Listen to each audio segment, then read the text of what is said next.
après tous mes essais vains pour faire autre chose que ce pourquoi j'ai compris que j'étais vraiment là, mais pas juste compris intellectuellement, mais compris avec mon âme, avec ce que j'étais. Quand j'ai enfin accepté et admis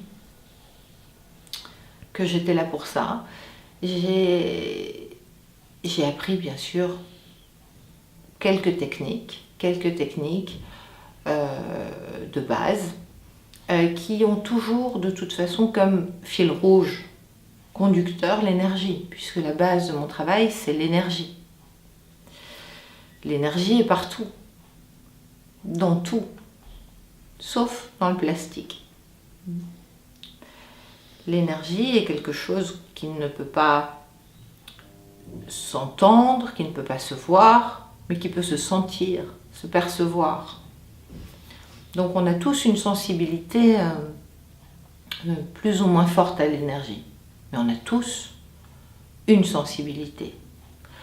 Donc j'ai travaillé d'abord bien sûr sur l'énergie et les ondes de forme avec mon maître tibétain qui m'a appris à travailler sur donc les formes agissantes, puisque les ondes de forme sont des formes agissantes.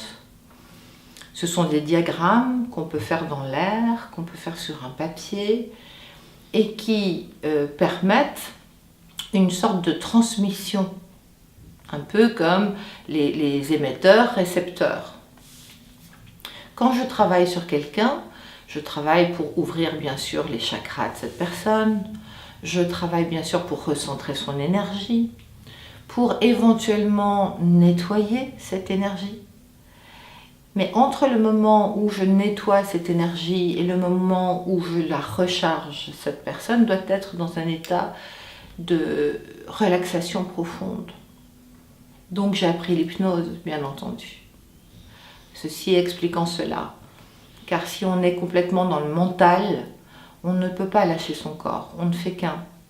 La tête et le corps sont des entités, on ne peut pas séparer les deux. Même si on nous dit bien sûr, on ne peut pas séparer les deux. Mais les gens n'ont pas conscience de ça, ils sont très souvent ou dans leur mental ou dans leur corps.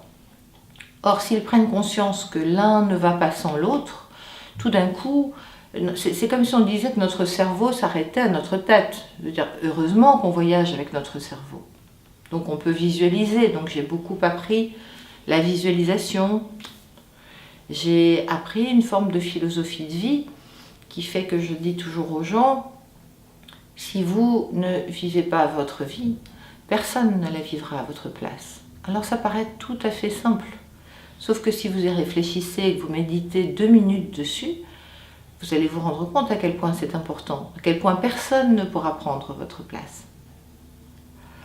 Ensuite, j'ai appris bien sûr le MDR, qui est une technique qui est faite pour adoucir, si j'ose dire, les chocs émotionnels, qui est une technique par les yeux, avec une baguette. Puis j'ai appris le Feng Shui, parce que bien sûr c'est un travail sur l'énergie, la façon dont sont placées les choses dans la maison, dans notre environnement, pour apporter l'énergie, pour que ça circule et non pas que ce soit complètement bloqué. J'ai appris, bien sûr, j'ai eu aussi des techniques qui sont des techniques de groupe, comme les constellations familiales que j'ai apprises avec Bert Hellinger en personne, en Allemagne. Puis ensuite, les constellations avec les objets, pour les gens qui n'aiment pas être en groupe, parce que c'est important. Puis j'ai fait un mélange de toutes ces techniques. J'ai travaillé aussi, bien sûr, le rebirth. Mais toutes ces techniques, je les utilise petit à petit. Ça veut dire que je les utilise si nécessaire, selon la sensibilité de la personne, selon sa réceptivité. Il y a des gens qui sont plus tactiles, des gens qui sont plus au niveau de l'ouïe, qui sont plus visuels, qui sont suivant votre sensibilité, ou ta sensibilité, je vais capter ça et je vais t'apporter en quelques modules ce dont tu as besoin pour aller vite. Ce qui m'intéresse, c'est de faire gagner du temps aux gens, non pas de leur en faire perdre. Donc en général, je commence par une séance sur laquelle on va travailler, on va voir ce que toi tu demandes. Et peut-être que ta demande n'est pas ce dont tu as besoin. Donc on va voir ça ensemble. Ça, c'est mon travail. Ensuite, je vais voir à quel degré tu es réceptif au niveau de la visualisation ou de l'émotion ou du toucher ou de l'odorat, de l'olfactif. Voilà. Et puis, on va déterminer un nombre de séances bien déterminé, espacé d'une semaine ou de 15 jours, suivant comment tu intègres le travail, parce qu'il faut laisser au corps le temps d'intégrer. Et ensuite, au bout de ces quelques modules, de ces 4, 6, 8 modules, on doit avoir résolu un choc, une problématique, etc. Mais je te demanderai toujours de travailler, si moi je te donne les outils nécessaires. C'est toi qui ouvres la porte et c'est toi qui décides. Il y a aussi la motivation. J'ai besoin d'être sûre. J'ai besoin que tu me persuades que tu as besoin de sortir de là où tu es. Sinon, ce n'est pas possible. C'est un travail qu'on peut faire à deux. Tu ne peux pas le faire seul, mais je ne peux pas le faire seul non plus. Au bout d'un moment, on prend conscience en fait qu'il y a autant de travail venant de Tina que venant de nous-mêmes.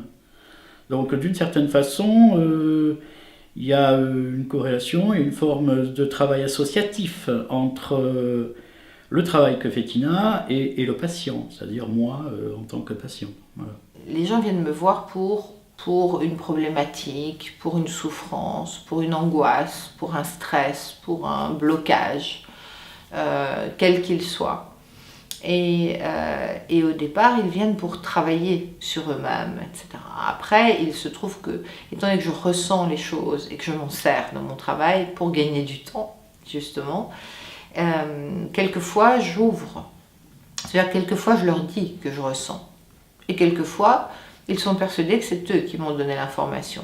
Et c'est très bien comme ça. Parce que l'important, c'est pas que ce soit grâce à moi ou pas. L'important, c'est que eux aillent mieux. Ce que l'on n'arrive pas parfois à débloquer sur un plan psychothérapeutique, on arrivera à obtenir certains effets, certains résultats en attaquant l'énergie directement.